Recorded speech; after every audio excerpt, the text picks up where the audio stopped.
am about to share with you 5 things that my client did differently that helped her to uncover the underlying triggers of her autoimmune conditions and other health issues without the help of expensive testing and fancy testing. And I know that you will find some way to find relief from your symptoms. My name is Anindita, and I am a functional medicine certified health coach and practitioner. And I'm sharing with you 5 things that my client did differently that's not typically what is recommended or talked about in the conventional medicine world, and that helped her to figure out what her underlying triggers were. So in her own words, before she joined the program, she felt hopeless. She was dealing with about 200 different symptoms at that time. She had seen obviously many different doctors over several years, and she was completely overwhelmed trying to just manage manage those symptoms. And she had also been diagnosed with multiple chronic health conditions, including 2 different autoimmune diseases.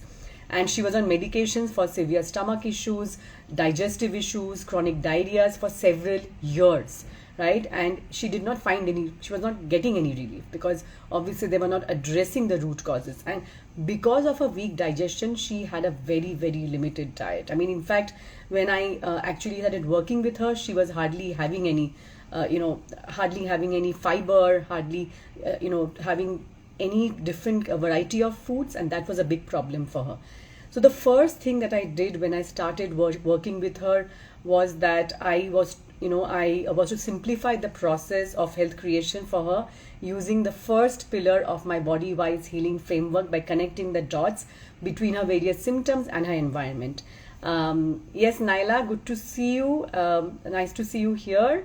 And if you have any questions, you've been through this whole process, just drop in your questions below. So coming back to my client, once she understood the connections between her gut health, her immune health, and the various symptoms that she was facing, she understood that nothing was happening at random. There was a reason that she had developed these conditions, that she had developed these symptoms were showing up, and there was something that she could do about it. Because many people actually make this mistake.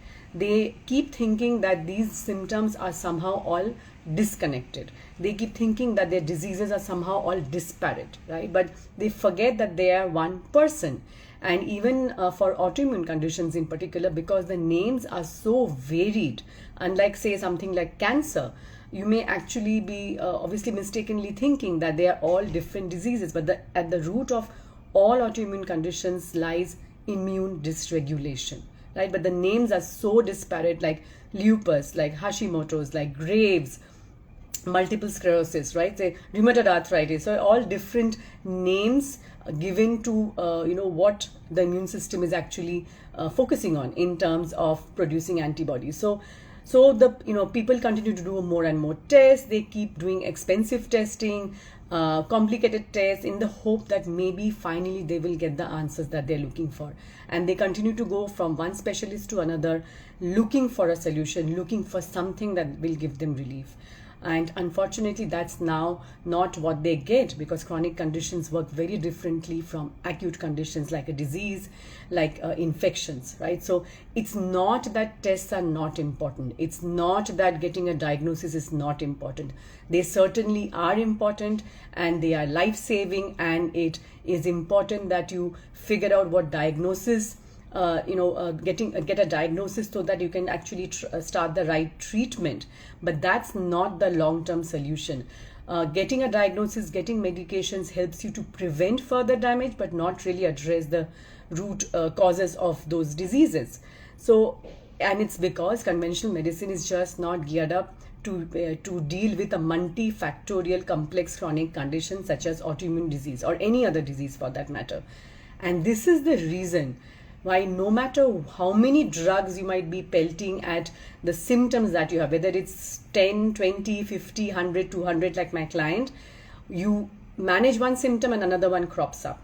More importantly, the disease continues to progress and become worse over time as the symptoms become unbearable and painful, and then you develop side effects and you have to take more medications because of those symptoms, and that's how the disease continues to progress. And before soon you're taking even more medications to actually manage the side effects. And also what happens typically in the case of autoimmune conditions, that you may also go on to develop more autoimmune conditions as the disease keeps on progressing and the immune system finds yet another victim.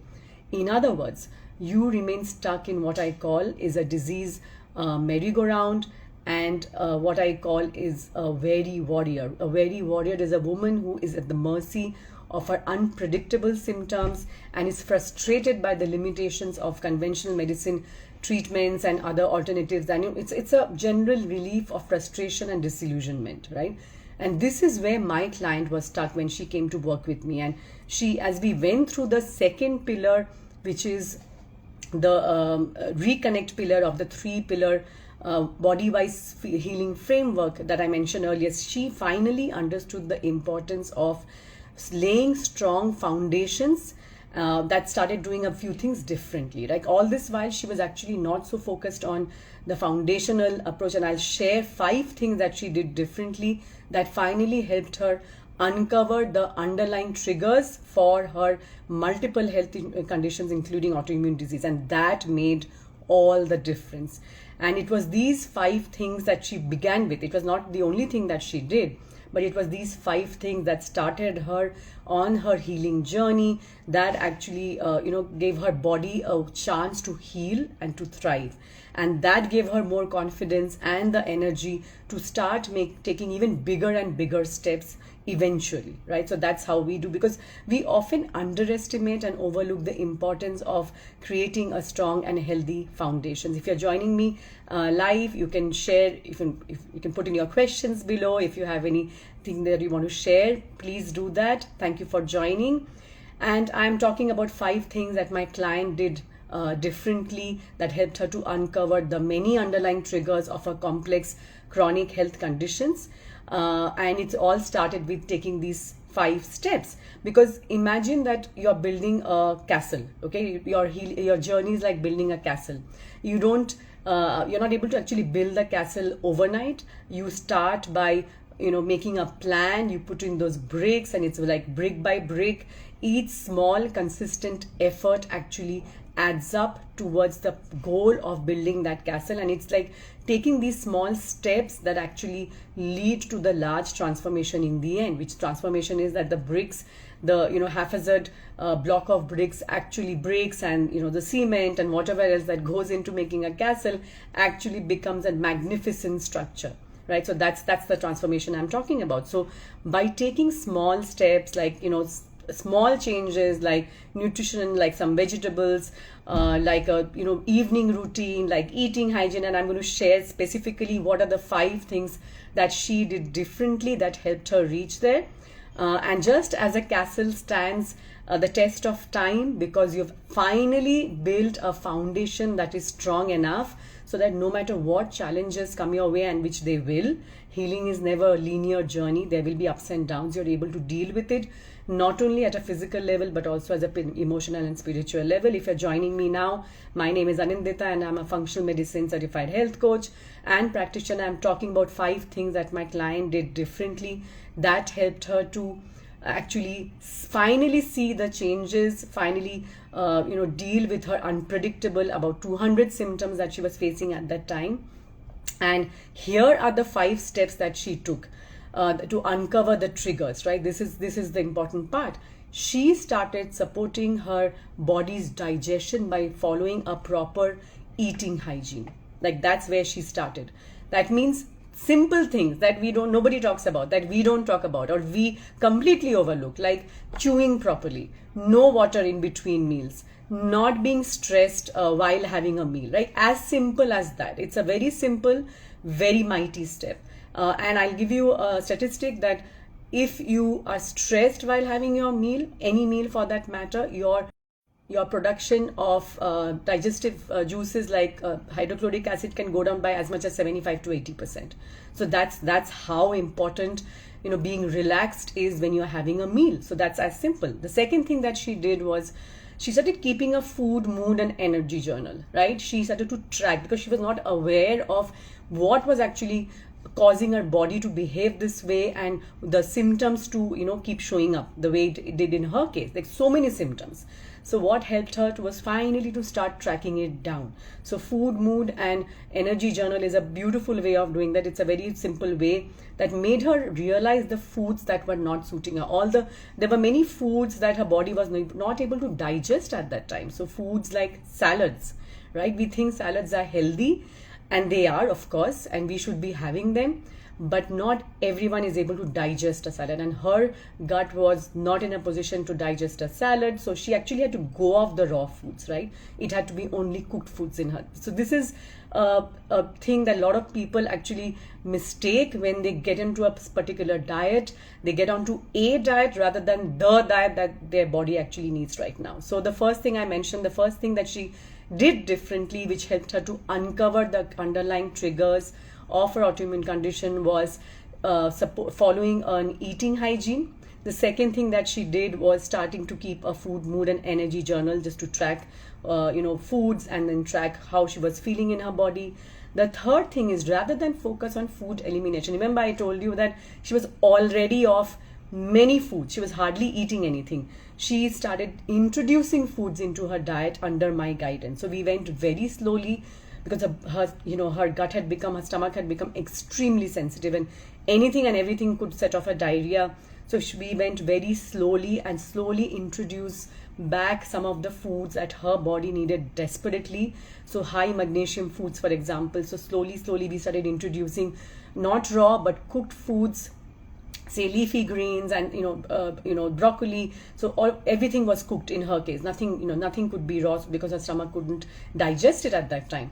But getting those foods back started to slowly increase her energy levels, and as her energy levels increased, her confidence grew to make more changes. So that was number 3. And the fourth thing that she did with me, and that's the beauty of working with a coach, is that she brainstormed ways that she could create a very practical but a very relaxing evening routine, as simple as having a proper evening routine. And again, these are not things that you will hear about or most people don't focus on. So creating an evening routine that would help her relax and her body to get the message that it was time to go to sleep at night.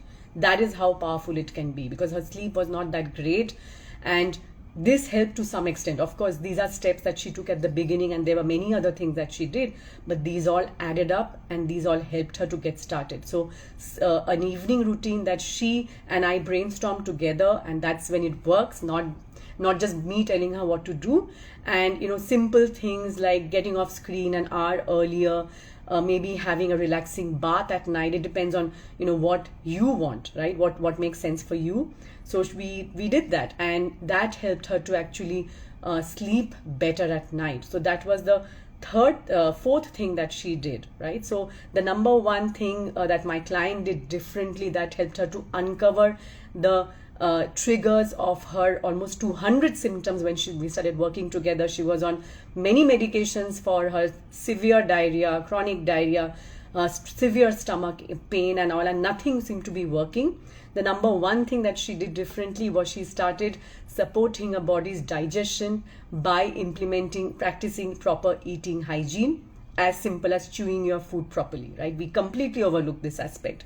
We focus only on the diet, and that's not enough. The second thing that she did was keep a food, mood, and energy journal so that she could track and she could finally understand which foods were actually best suited for her and which were not at that time.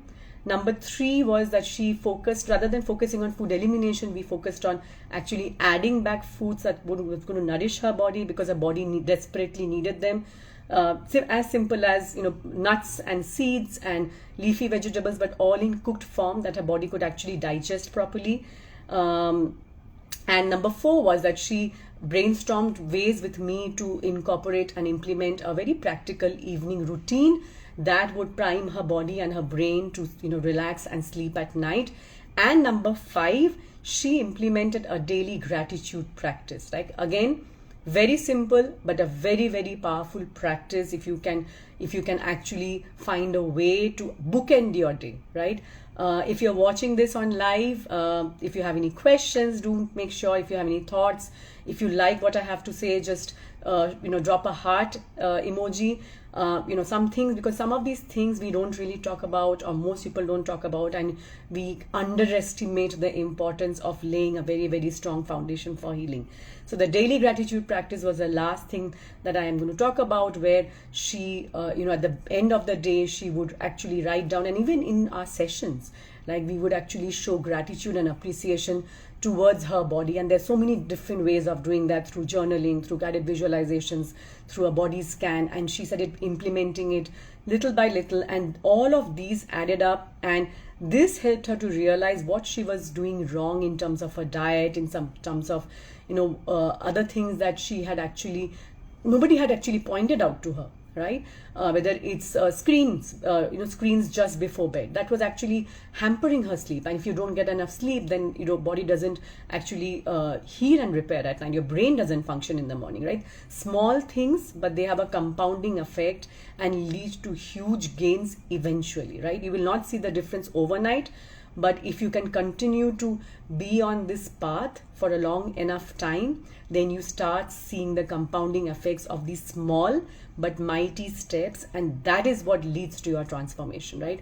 The key here is transforming your, the person that you are to the person that you want to be. And as you take these small steps, as my client took these small but mighty steps, she was able to transform her life, because she herself changed in the process, and she incorporated a lot of these things. And the beauty of doing it this way, rather than somebody forcing you or scaring you that if you don't do this, this is going to happen, is the beauty is that you're able to sustain it. And that brings me to the final pillar of my body-wise healing framework. It has 3 pillars that I talked about: simplify, reconnect, and the last pillar is sustain. And the sustain part is where you actually learn these practices of self-care that you actually then continue to practice every single day, and that helps you to sustain the wellness and the well-being that you have seen. Otherwise, most people find relief, get better, and then go back to square one once they stop working with the practitioner or the coach, right? That's not what you want. You want to get off the disease merry-go-round, as I call it, where you're stuck in this vicious cycle of trial and error, trying different tests, medications, doctors. You want to get off the vicious cycle. You want to stop being a weary warrior, because you are putting the effort. You are doing, trying so hard to get well, but you're not able to see the results. And you want to move to becoming an empowered warrior. And it is possible. It is possible even without fancy testing, complicated tests, etc.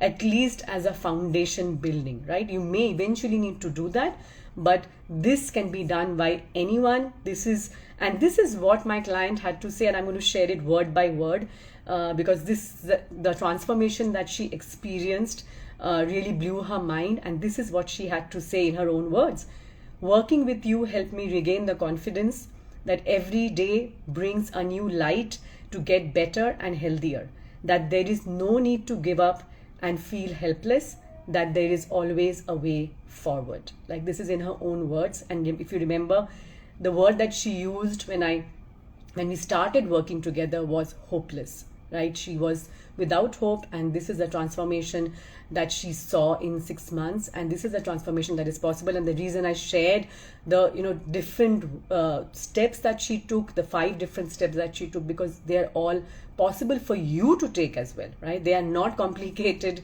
They are simple. They may not be easy, but they are simple. And this is what I want for you. And if you want a step-by-step guide to help you deal with this and find relief from your symptoms, your unpredictable and maybe uncertain, fluctuating symptoms, if you're dealing with any kind of autoimmune condition or any other chronic condition, then you can sign up to download the free ebook Autoimmune Symptom Relief Guide. You can head to anindita.com/symptom relief. That's anindita.com/symptom relief, or head to the link in bio. If you have any questions, I would love to hear from you. Drop it in the comments and I will be sure to get back to you, and I'll see you next Friday at 2:30.